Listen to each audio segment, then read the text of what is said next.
All right. Good afternoon. This is Brian Lawrence. This is a special meeting of the Mount Diablo School Board. It is 3:41 p.m. on Wednesday. I apologize for the delays. We've had some technical difficulties getting all of our board members online. We do have Ms. Mason, who is currently on the phone, but she is not connected to the meeting. We will be moving to closed session, and we'll hopefully be able to get her linked in there. But with that, I will go ahead and I will start the roll call, and I'll start with Ms. Mason. Here. All right, Ms. Mason is here. Ms. Durkee? I'm here. I'm also on the phone too. I'm not in Zoom. Okay, and Ms. Durkee is also on the phone, but she's directly in the Zoom phone call versus Ms. Mason, who's on my cell phone at the moment. Ms. Mayo? I'm here. Ms. Mayo's here. Ms. Cound? Here. Okay, and I'm here as well, obviously. That makes 5 of us. And let's go ahead. I think we have roll call and the Pledge of Allegiance slated separately. So let's just go ahead and kick ourselves off. We'll go ahead and do the Pledge of Allegiance now. So if you'll please join me.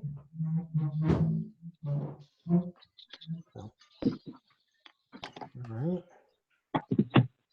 I pledge allegiance to the flag of the United States of America and to the republic for which it stands, one nation, under God, indivisible, with liberty and justice for all. All right. Thank you. It was. I could finally hear some people, so thank you. I appreciated that.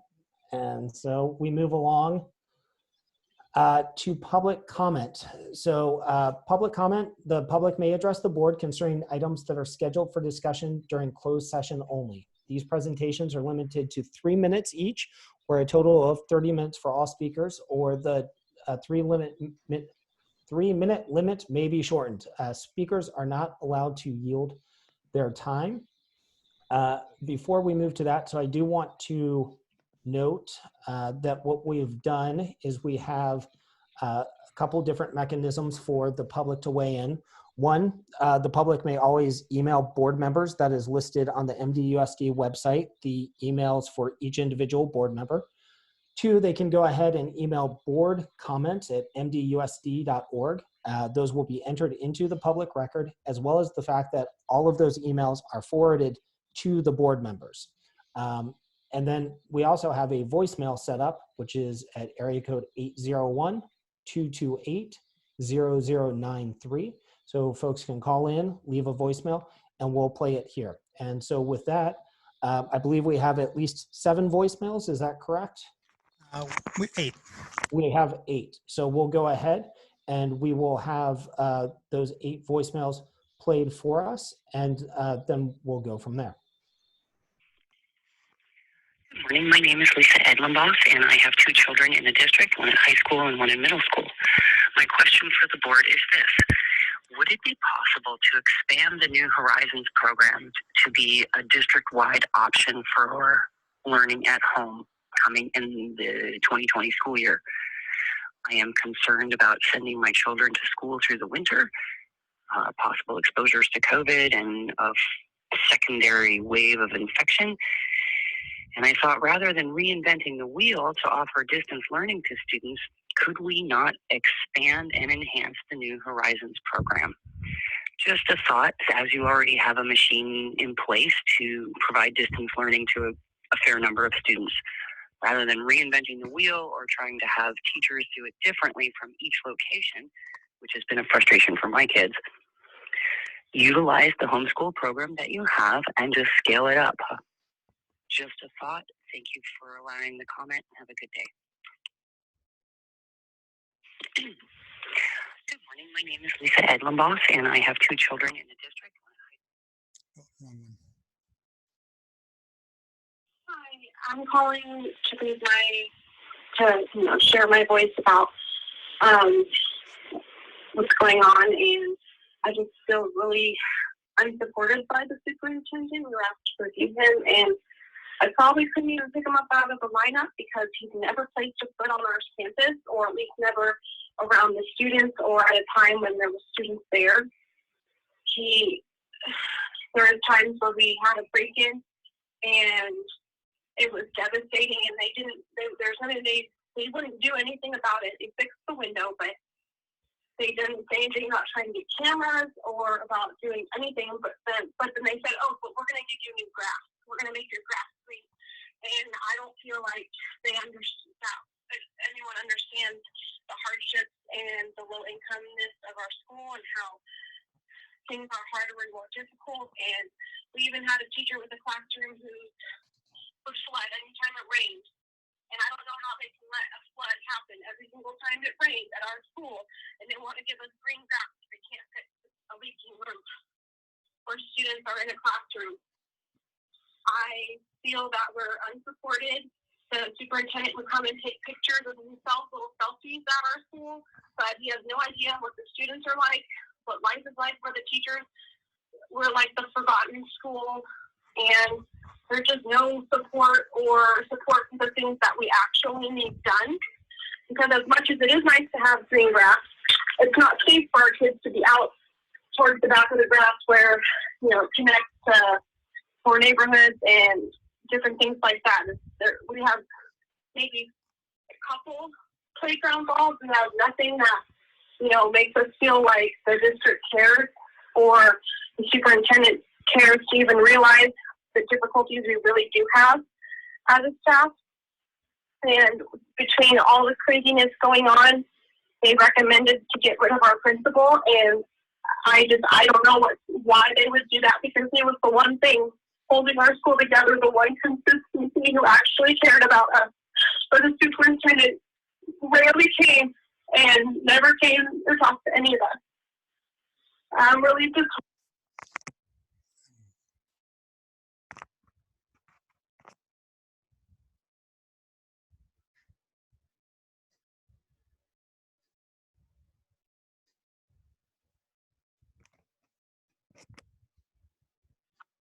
would give Dr. Martinez an 8 on his personality and friendliness as a superintendent of the Mount Diablo School District. I would give him a 3 on how he takes care of his schools. There are many times when his decision makes it more difficult for a school to operate. He doesn't present equitable solutions for situations that come up. He has pushed off a tentative agreement with the teachers union even after there was a teacher vote and the board was ready to vote. He needs to be more involved with what is happening at his schools and with his staff at those schools, and not just a few that are doing what he wants them to do. He needs to look at the big picture and help schools that need it in an appropriate way and not just what looks good on paper. I had high hopes for him, but I'm not sure I would vote for him again. Thank you. Hi, my name is Kim, and I'm a 3rd grade teacher at Bel Air Elementary School. I'm just calling in response to Dr. Martinez and his performance so far as our superintendent. And it's hard to really speak of his performance, being that he hasn't been at our school one time while the school was in session, so I'm not quite sure if I can give him an accurate evaluation. But just from what we've seen so far with the removal of our principal and the services that our students need that they aren't receiving, I don't think that the job has been going that great. Bel Air seems to fall through the cracks often, and just with our principal being let go, this is just another example of that. So as far as the overall job of Dr. Martinez and the district, I wouldn't say that it has had a positive impact on our school and our community, and that's all I can really give feedback about. Thanks for taking the time.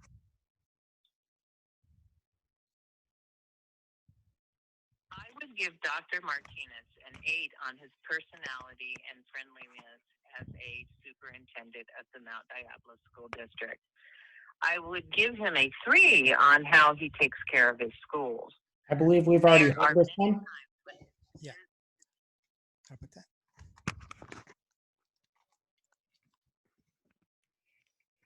Yes, I'm calling with some comments in regard to the superintendent. I have some concerns, particularly about his dealings with negotiating both with classified and certified employees. Oftentimes there were delays, postponements. It seemed to be some reluctance or avoidance of dealing with negotiations on a timely basis. Also, I have concern about his level of appreciation and respect for classified employees. Just various things have seemed to indicate that he does not fully appreciate their value to the functioning of the schools. Thank you. Yes, I'm calling to comment on Dr. Rob Martinez's evaluation as superintendent. I do not feel that he has done an adequate job for our district. He has delayed bargaining of our tentative agreement for our contract. We have not had a contract in over 2 years. He has drug his feet and delayed it and delayed it and delayed it. Also, he has not been to any of our lower income schools. He seems to want to just take selfies whenever he goes to some of the more affluent schools. He has removed our principal from his position without cause, without any input from the staff. I feel that he has just not done the job as a superintendent. And if you check out his Instagram or Facebook account, all he's doing is doing selfies and promoting himself. He has also tried to get friends of his appointed to district positions, only to have it come out that there are shady circumstances surrounding their conduct at the place that they were leaving.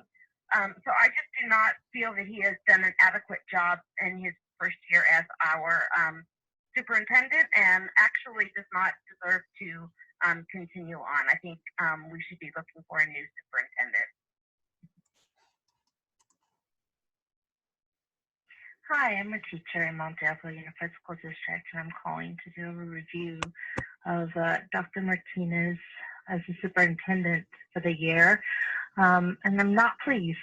As teachers, we still don't have a contract with the district, and I've heard through the union that part of the reason is that he has not been pressing for the board to vote. We had a tentative contract set up, and it's just fallen through the cracks. A secondary reason, and well, actually another very large reason, is the administrative decisions that he's been making as far as the principals and vice principals of schools that he has not visited during the academic school year.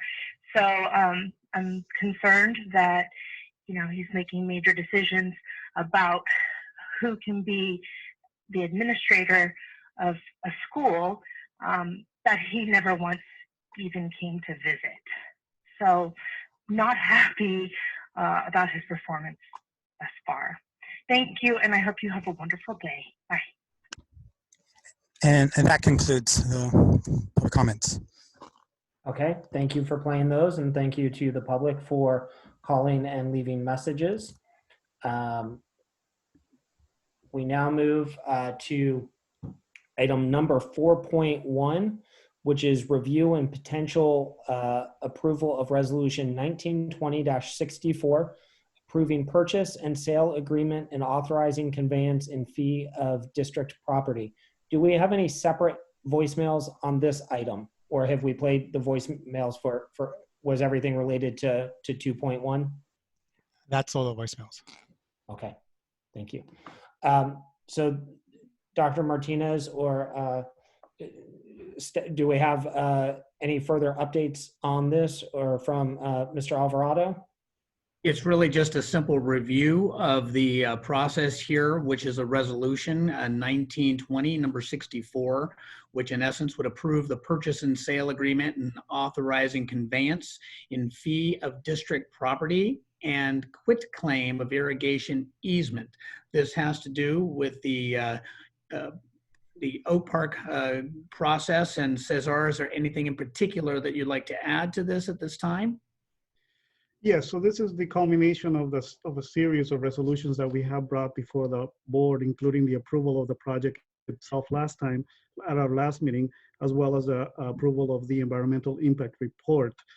It has also been approved by the city of Pleasant Hill, by the county of Contra Costa, as well as by the Pleasant Hill Park District as part of the same project for the construction of a new park and a new a library. So the resolution before you accomplishes two things, essentially. Number one, it authorizes the conveyance of a strip of land that has been declared surplus property adjacent to Grayson Creek.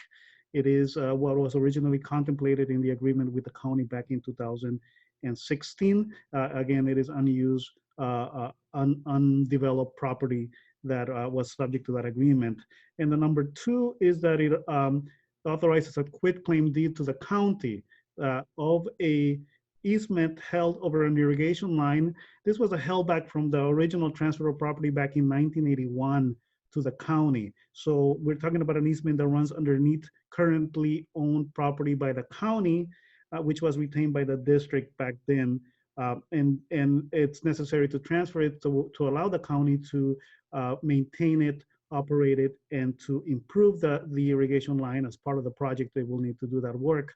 So that's why it is also part of the agreement signed back in 2016 and then ratified in 2018 by this board.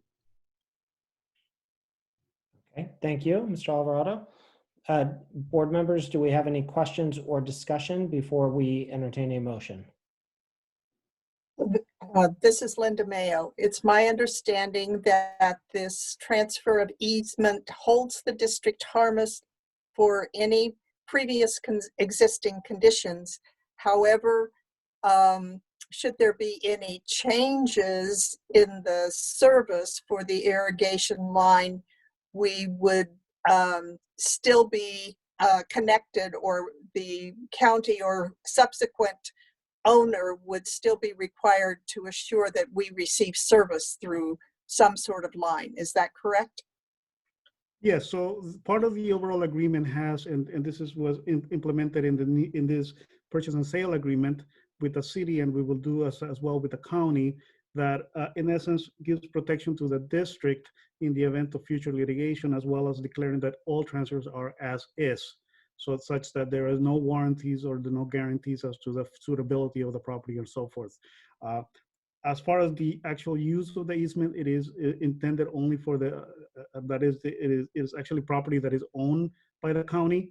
And so all of this will be subject to continued use of the irrigation lines by the district, because those lines run also through our property, although we have full access to all parts of that line as it runs through our property. But to the extent that it would run now through county property and it goes back to them, it would be subject to them, in essence, maintaining it, improving it, and making sure that our services are not eliminated or cut or interrupted in the future. Okay, thank you for clarifying. Other board questions or comment? Yes, the question that I've been hearing, from the community over the past week or so was that this is connected to what we already approved at our previous meeting. So making sure that people understand that this is the same item that we're talking about here. And then the other question was how do we guarantee that Mount Diablo Unified School District is paid? I guess the item in our last board agenda had a typo where it was supposed to say 1 million, but it said 1,000.00. So just wanted to clarify, if you could, for people to understand the transactional piece of this in terms of finance.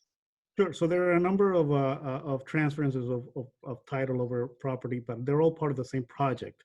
And the project was approved by the board and has been approved by the county as well as part of an agreement, a joint use agreement between the entities. Now that is between the county and the school district. Under that agreement, the school district is entitled to recover 10% of the property value of the, that is the property that where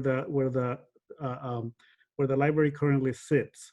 So this is a different type of property that was originally contemplated, but nevertheless, the district will still be entitled to 10% under the agreement.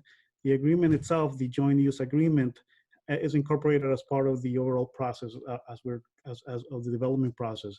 And so we will definitely continue to monitor and work with the county upon sale of the property. The district will be entitled to that amount, 10%, which we would then proceed to collect at that point. And that is subject to, again, a separate agreement that has been ratified by both the district and the county. So this is my understanding, is that yes, it's the 10%, but the county has the right to subtract the development fees for the property. Yes. So it's 10%. So the 10% minus the cost of the actual sale of the property, so development fees of the property. The county is taking a number of steps to make the property more marketable, and so the fees associated with that. The last projection on that property's value was between $12 and $14 million. Again, that's subject to market changes, but that's where the number 1 million, we should have read 1 million, came from. Then that's an approximation based on projections that were made when the project was initially initiated. So it may be more than that, it may be less than that. Approximately 10% of the net proceeds from that sale of that property will go to the district. Thank you.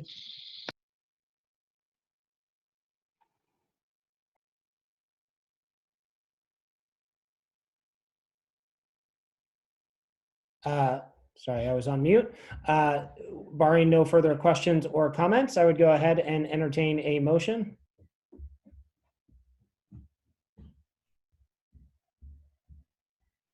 I believe Ms. Count, I believe you're on mute, Ms. Count. Sorry about that. No problem. Okay, here we go. Sorry, I'm trying to pull up the other screen so that I can see it. Okay, Mr. President, I move that we approve Resolution 19-20-64, approving purchase and sale agreement and authorizing conveyance in fee of district property and quitclaim of irrigation easement. Okay, do we have a second? I'll second this, Joanne. Okay, Ms. Durkee seconds. With that, I'll call for the vote. I'll start with you, Ms. Durkee. Yes. Ms. Cound? Yes. Ms. Mayo? Yes. Ms. Mason? Yes. Ms. Mason votes yes. I also vote yes. Item passes 5-0. We move along to item 5.1, which would be the superintendent's evaluation. The board will be moving to closed session to do that, and then we will be reporting back out at the conclusion of that. And so with that, the board is moving to closed session. Thank you.